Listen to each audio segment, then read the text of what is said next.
need to embrace the universality of our community. Each of us is born completely dependent on the care and support of others. And as time passes, some of us are allowed to become strong. And some of us then choose to help other people along the way. But as time passes, even the strong lose that strength and return to a period of becoming dependent on the care and support of others. And issues of ability and disability change constantly through a lifespan. And ultimately, that vulnerability, that inherent aspect of the human experience, is one of the major spiritual and developmental aspects that we all to confront, is to actually embrace that vulnerability as part of our daily living. So thank you all for being part of this incredible story, and it will continue. Thank you.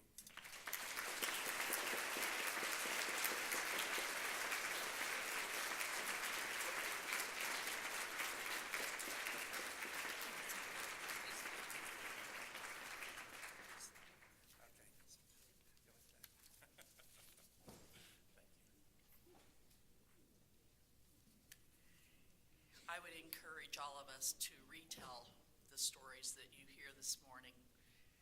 We're about, during the next hour, before we have our celebration brunch, and we'll consider, if you're okay with this, we'll consider the break with the governor as our break.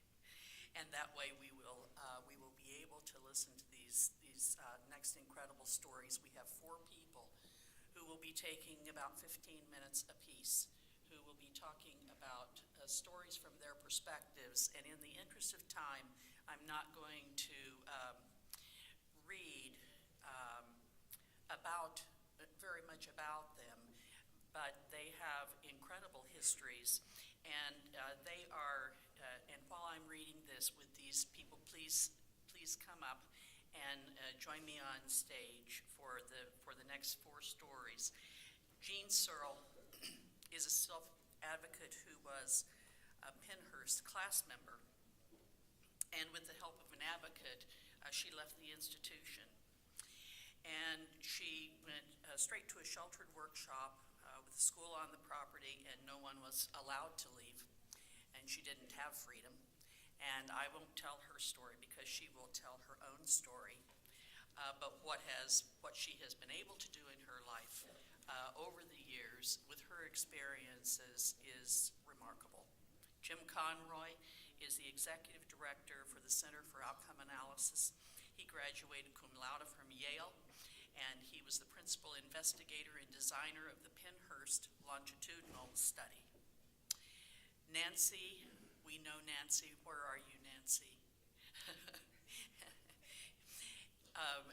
Nancy will tell her own stories, and we know that she is our deputy secretary for the Office of Developmental Programs, and she has been with us for a long time and has seen a tremendous amount of change, and will be telling her stories. And Mel Knowlton, you heard him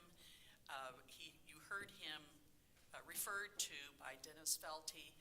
Mel was in the Department of Human Services for about 37 years when he retired, and he is a consummate advocate and believes so strongly in what we are all doing that then he came to PAR, and he has been our policy consultant for, I think, close to 7 years now, and he will be telling some stories. So let's begin with Jim and Jean.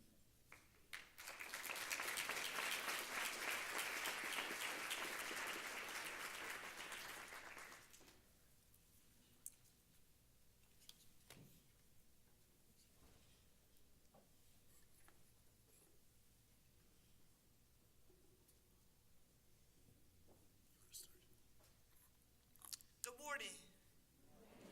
Come on. Good morning.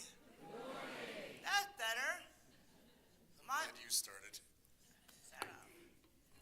My name is Jean Searle. I'm a self-advocate. I'm having a hard time talking because I just got teeth. So, and I'm having a hard time. So we're gonna talk about Pennhurst a little bit, and I'm gonna tell you my story, and then Jill's gonna tell you how he got involved in this movement. So you want to take it away? Okay.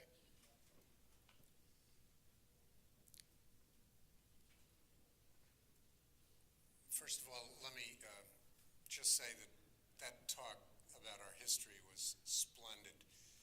And I find it really amusing that I never took a course in history in all of college, but now I'm getting really old and I'm getting really interested in history. Just coincidence, I think. Well, that's our title page. It's also thanks to the organizers. It's an honor to be here, and we'll end with that point as well. It really is an honor for the two of us to be up here right now, and the 50th anniversary of the law that started it. Here is a slide about the two of us, what we do with what we're given. On the left is a very good-looking young man. Nah. Who said that? I grew up in the suburbs with my brother and both parents. In 1966, I entered Yale College. I went to the best schools and the best college. At 22, I got out. I got a job in an apartment, normal life. But also at 22, by coincidence, that job took me to a place near Spring City, Pennsylvania, Pennhurst, and that changed my life. I was offered jobs that were interesting. I moved up to a PhD. Keywords, 2 words, for free. I was working at Temple University, and after a couple of years, my boss said, you know you can take courses for free, right? For free! So that's why I'm Dr. Conroy now. 20 years, I've had my own company, a nonprofit. I've been invited to serve on several boards. And 50 years after the 1966 act that started this industry and this service, 50 years later, I'm now co-president of the Pennhurst Memorial Preservation Alliance, devoted to memory of what we're talking about today. 50 years later. Did I raise myself by my own bootstraps? Not really. I was given every gift a person could be given in our culture, right from the start. On the other hand, Me? Can't really see that well. want to step up?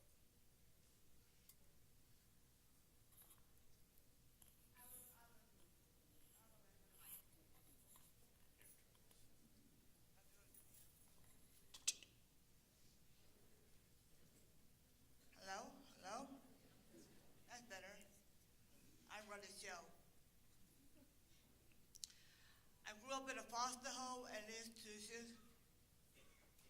In 1966, I went to a special ed school. No change for college. 22 years. At 22, I was supposed to go to Pennhurst, but I didn't. Was offered to go to the workshop in a group home. Moved up from a group home to my own home. 22 years employed. I was served on 8 different boards. 50 years of 1966. I'm the co-president, PMPA. Bootstraps. And now, which day is more impressive?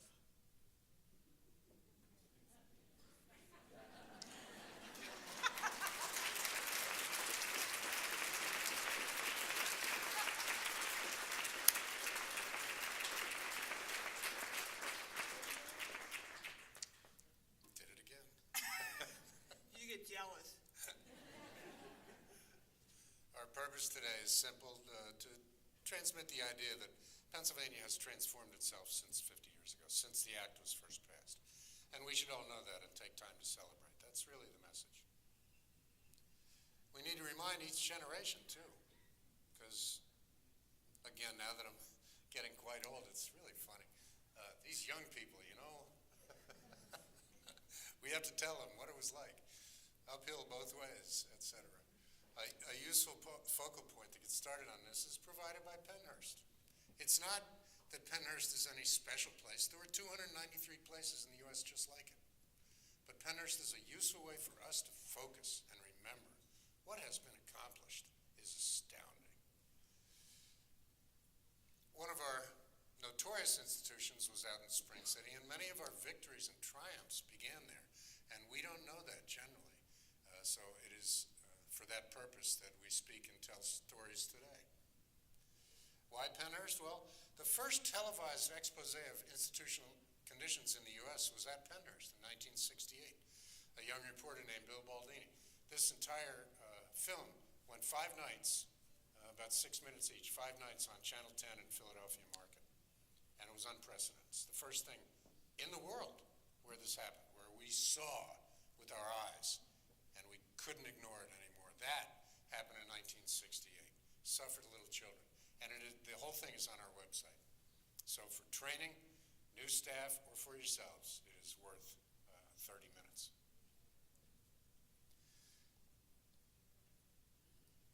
By the way, this led to the more famous national expose, which was Geraldo Rivera, Willowbrook on Staten Island in 1973.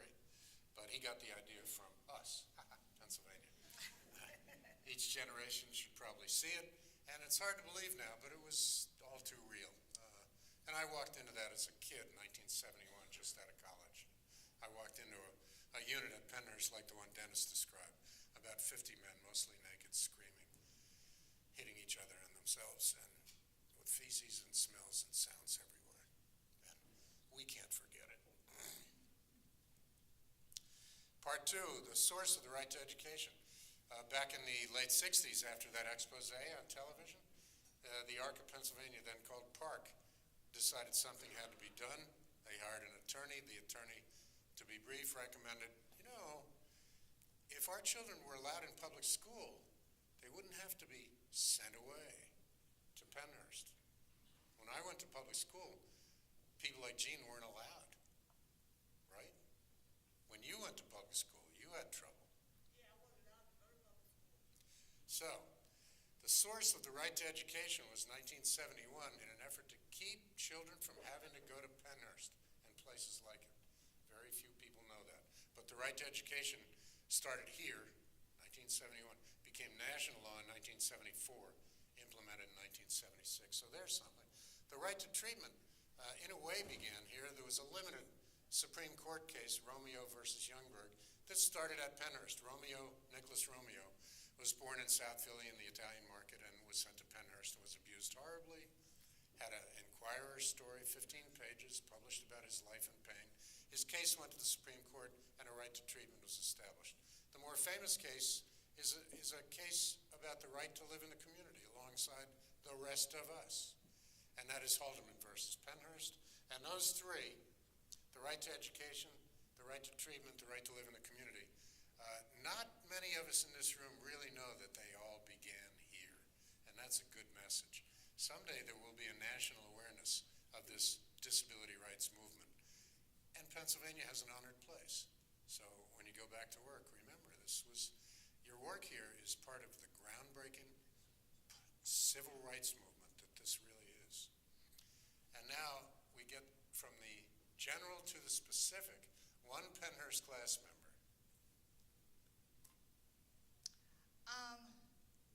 This is a picture of my grandfather, my mother, my dad, and my grandma. I figured I wanted to put them in the picture so when I tell my story, they know who they are. I'm a Pennhurst Prayer class member now. I'm the second of 7 children. Our parents could not take care of us. We all went to a foster home, some to an institution.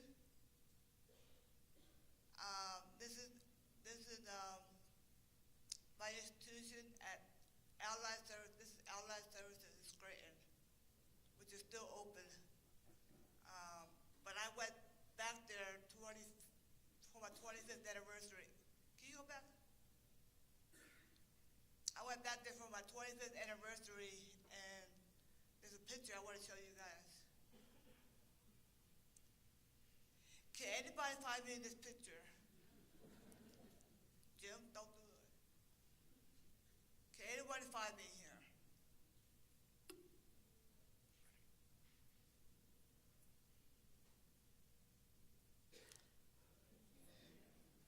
I'm still cute. nice that we found a place where you could go to school with 1,000 of your closest friends. When I went up there, one of my friends gave us this picture. That's my friend Janine, who still works at Allied Services. And I went up there to visit her. And she's like, here, I have some pictures, Here's the picture of you when you were a little girl. And there was some more pictures. It was like, oh, man. But that's my friend Janine. Jean, may I? On that anniversary, when Jean went back to the institution, something needs to be said. That's the most courageous thing I've ever seen. But you should have took our picture where we were crying. That did not need to be said, actually, but yes, Janine worked there as a direct support person back in the 80s, and then we come back 25 years later, and she just ran out and hugged Jean, and everybody was crying, and I missed the photograph. But not many people go back to an institution 25 years later to say, hey, look, I turned out pretty good. That just doesn't happen, except so. Janine was pretty thrilled about the whole thing, and she dug up all these old pictures. Yeah. Thanks. I was sent to another institution school, Still Meadow, which is now closed. In the rural, very isolated. It was very pretty. Living there was awful. I came out of Still Meadow, and I went. That sentence is too convoluted. We got to change it. It was called a school. Yeah. So when you reached age 22. When I reached age 22, I left. And then I was supposed to go to Pennhurst. That would have been my third institution. But the federal judge closed all admission. So I was devoted into the community. That's why I'm a Pennhurst Prayer Class member now. My move to the community, path, agency, is people acting to help. That's what it stands for. Agency staff, now friends, came to Still Meadow, Nancy, Shalanda, and Cole. Whoop. I moved to a COA, which is a community living arrangement, and they said that I had a choice of housemates. Then I was sent to the workshop. Does anybody know why I stayed there like that? Anybody know why? The reason why I stayed there like that is because when people came to pick up their family members or their friends, they were already allowed to park right there, nowhere else. They couldn't go up to the house. They couldn't go up to where the rooms are. They were not allowed to do that. They were restricted. So anytime people came to visit them, they had to stay right there. And they had to sign their name in the front office and say who they're coming to see, who they're coming to pick up. And that's why the picture's like that. Moving on up, I went from my own home. I wanted a real job. I wanted to make some money. I wanted to date. I wanted what anybody at my age wanted. It took a while, but look at me now. What have you got now? My new apartment! I'm gonna be moving to Harrisburg! Yay!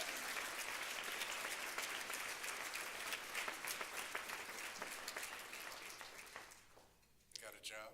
I got a job for almost 23 years. I'm the policy advocate for the Disability Rights Network. And I get to travel all over the country and tell my story.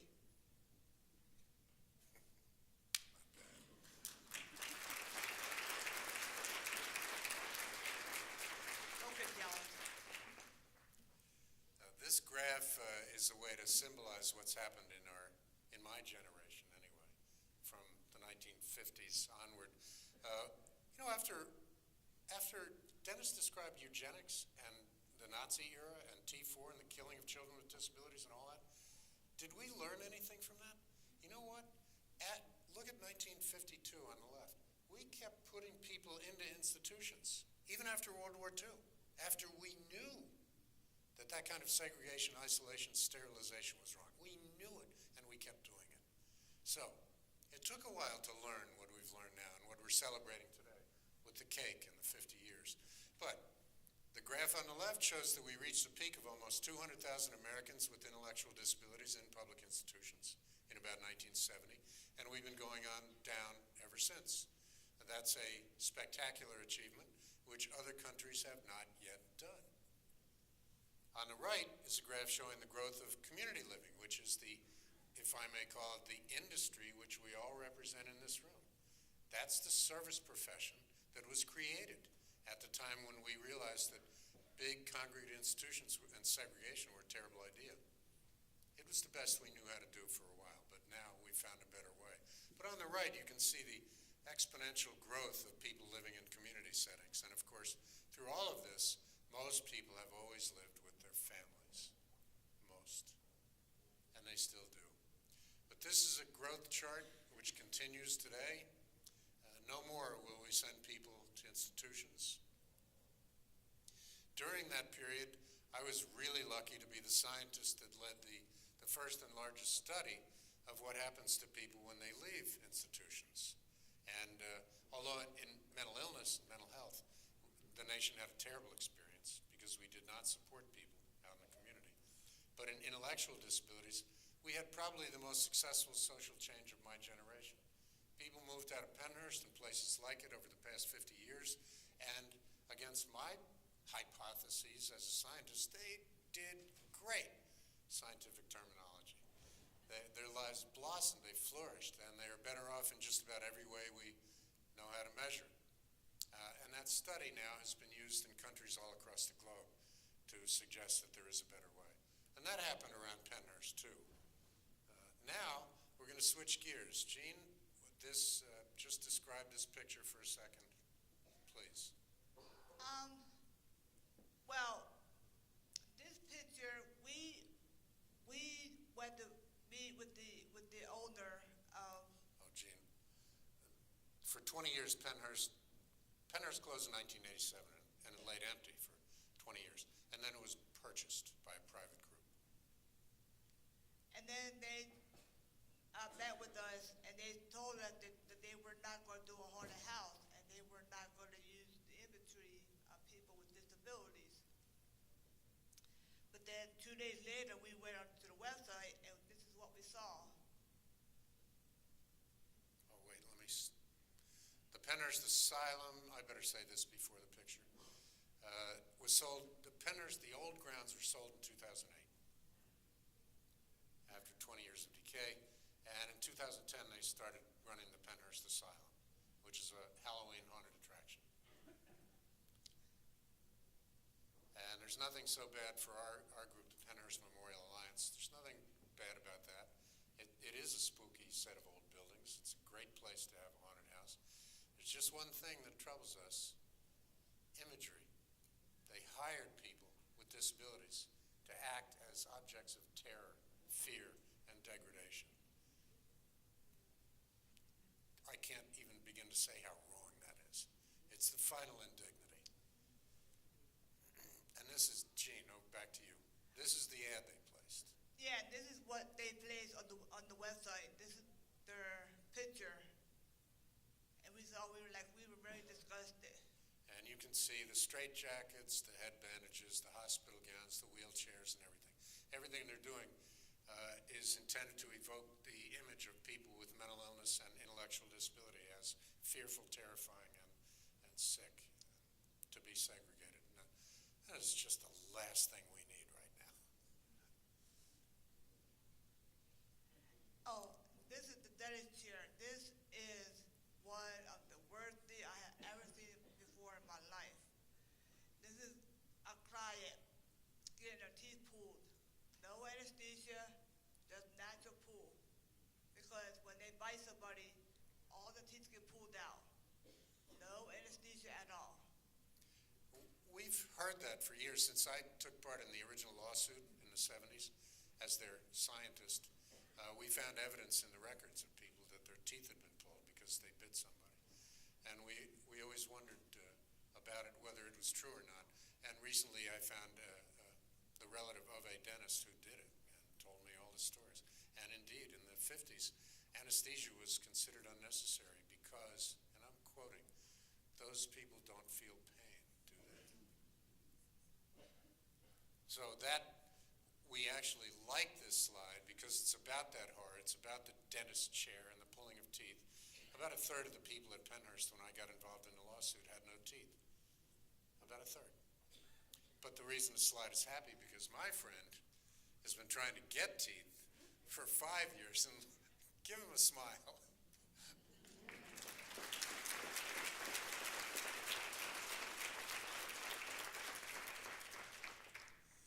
Oh, things have changed in 50 years from having teeth pulled to having them put in.